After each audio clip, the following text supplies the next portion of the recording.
You said this morning 20 years in jail, and then maybe they'll go to one of these prisons in El Salvador. Do you think with the way that the judges have been issuing injunctions, it would be easier or harder to send these Tesla domestic terrorists to a jail in El Salvador than these MS-13 or Tren de Aragua guys? Well, I view these people as terrorists just like others. When I looked at those showrooms burning and those cars, not one or two, like 7, 8, 10 burning, exploding all over the place.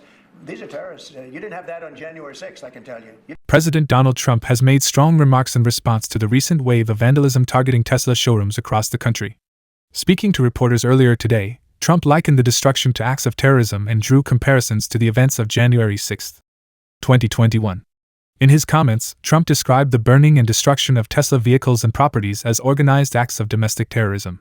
Didn't have anything like that on January 6th, which is sort of amazing because on January 6th, the Democrats were talking.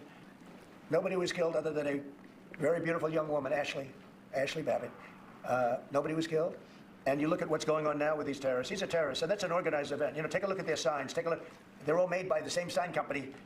A nice, expensive job. He emphasized the severity by highlighting the number of vehicles set on fire, saying it wasn't just 1 or 2, but upwards of 7 to 10, reportedly exploding and catching fire simultaneously.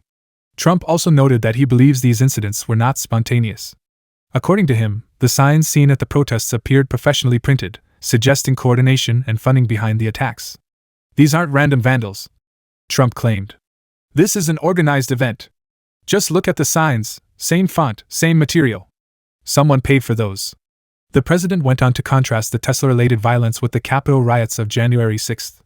He reiterated his long-standing claim that, aside from the death of Ashli Babbitt, no one was killed during the Capitol breach, a statement that remains highly controversial and disputed by official reports. Trump also referenced El Salvador's notorious prisons, infamous for housing members of violent gangs like MS-13. When asked whether Tesla vandals should face similar consequences or imprisonment abroad, Trump responded that they should be treated the same way as any terrorist would be. The president had previously mentioned the idea of 20-year sentences for those involved in violent protests or organized property destruction.